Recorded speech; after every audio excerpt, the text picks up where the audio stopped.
মাননীয় আমাদের সকলের শ্রদ্ধেয় বিশ্বব্যাপী যা অবারিত শ্রদ্ধা এবং আস্থা সেই চিফ অ্যাডভাইজার, অন্যান্য উপদেষ্টাবৃন্দ, আমাদের দেশের অত্যন্ত সিনিয়র রাজনীতিবিদ মির্জা ফখরুল ইসলাম আলমগীর,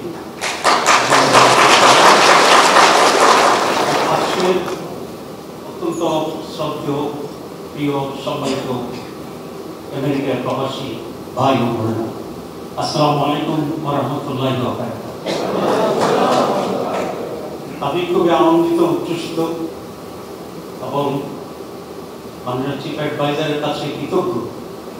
প্রথমবারের মতো একটি ব্যতিক্রমী উদ্যোগে একটি সরকারি সফরে দেশের রাজনৈতিক স্টেক হোল্ডার যারা আছেন তাদের প্রতিনিধিত্বকে নিয়ে উনি একটা নোটিশ স্থাপন অপরচুনিটি আপনাদের সামনে এখানে দেওয়া হবে। আমি আশা করি রাজনৈতিক সরকারও যখন হবে সকলে মিলে কোনো কোনো জায়গায় যে আমরা এক থাকতে পারি দেশের জন্য, এই কাজটাকে আমরা বজায় রাখবো। জুলাই অগাস্টের অভ্যুত্থানের ব্যাপারে আক্তার যেটা বলেছেন, আমরা সকলেই এই স্পিরিট ধারণ করি। সেজন্য আমি নতুন করে, যেহেতু সময় খুবই সংক্ষিপ্ত বিলম্ব, আমি নতুন করে সেটা আর বর্ণনা করছি না। আমি তাকে সমর্থন এবং অনুভূতি ব্যক্ত করি।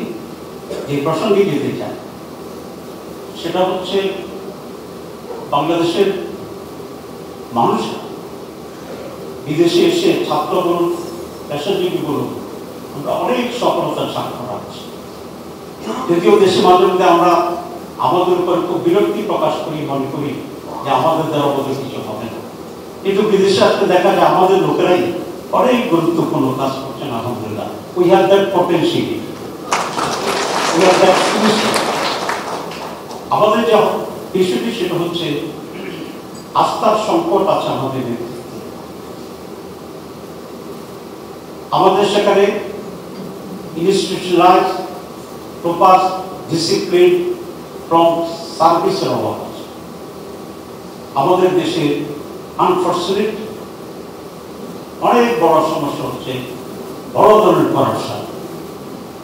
এই সমস্ত বিষয়গুলিকে যদি আমরা অ্যাড্রেস করতে পারি তাহলে বাংলাদেশ বিশ্ব একটি টাইগার হিসাবে অল্প সময়ে আবির্ভূত হতে পারবে।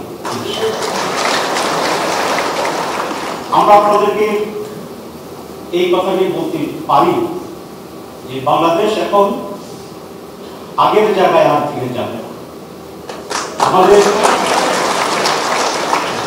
4 কোটি ইউথ ভোটার, আমাদের ইউথের ভিতরে একটা বিষয় এখানে আমরা দেখতে পাচ্ছি যে তারা they wants a positive move, they wants a change, and there's a bigger positive change in quality. আগামীতে যারা নেতৃত্ব দেবে রাজনীতিতে এবং দেশ শাসন, তাদেরকে ইউথদের এই সেন্টিমেন্টকে রেসপেক্ট করে অগ্রসর হতে হবে, নতুবা তাদের জন্য বারবার জুলাই ফিরে আসবে।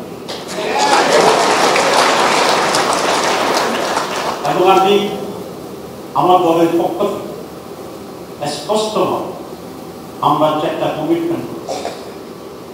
প্রথম, বাংলাদেশের স্বাধীনতা এবং সার্বভৌমত্বের ব্যাপারে কোন আপোষ নেই। চ্যালেঞ্জ যতই বড় হোক, যতই ছোট হোক, যতই দূর থেকে হোক, যতই কাছে হোক। নাম্বার 2, আমরা সাস্টেইনেবল ডেমোক্রেসির ব্যাপারে ওয়াদাবদ্ধ।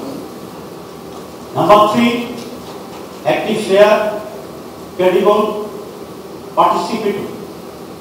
এই পার্টিসিপেটরি অর্থ আওয়ামী লীগ শহর নহে।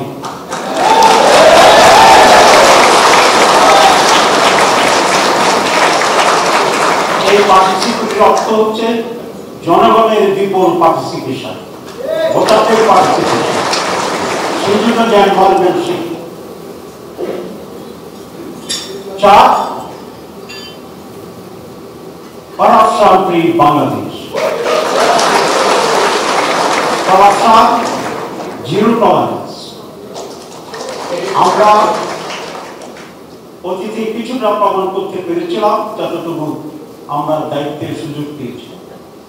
ইনশাআল্লাহ আপনারা যদি আল্লাহর ইচ্ছা যদি আমরা সুযোগ পাই, এর বিরুদ্ধে সর্বাত্মক যুদ্ধ জিহাদ চলবে।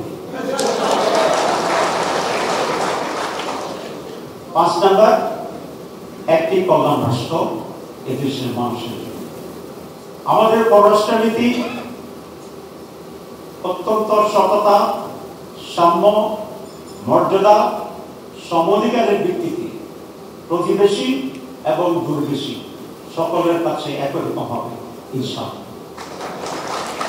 আমাদের এখানে সমমর্যাদা, নারী পুরুষ, মেজরিটি মাইনরিটি সকল শ্রেণীর মানুষ একই ধরনের অধিকার এবং নিরাপত্তা পাবে। দল, মত, বিশ্বাস, রিলিজিয়ন এখানে কোনো বৈষম্য থাকবে না। এটাই আমাদের আদর্শ হবে। পরিশেষে যে কথাটি বলতে চাই, প্রবাসীদের যে অবদান সেটি রিপিট করতে চাই না, এটা খুবই অত্যন্ত উল্লেখযোগ্য।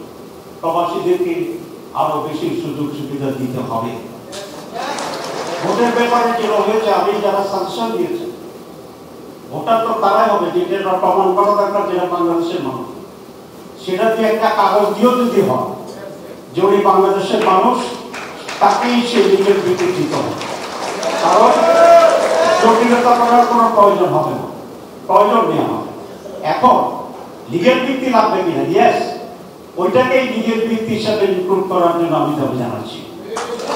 এবং এই কাজটি করার জন্য সবচেয়ে উপযুক্ত হচ্ছে ইন্টারিম গভর্নমেন্ট, কারণ তাদের কোনো ইন্টারেস্ট নেই। দলীয় গভর্নমেন্ট আসছে, নানা হিসাব নিকাশ হইতে পারে, হওয়া উচিত নয়। এই জন্য আমি মনে করি যত প্রতিবন্ধকতা আছে, যত উদ্যোগ আছে, সবটাই এই গভর্নমেন্ট সুন্দরভাবে, সুচারুভাবে, পরিপূর্ণভাবে পূরণ করে প্রবাসীরা যেন অবাধে ভোট দিতে পারে সেই ব্যবস্থা নিশ্চিত করার জন্য আমি জোর দাবি জানাচ্ছি। সবাইকে ধন্যবাদ।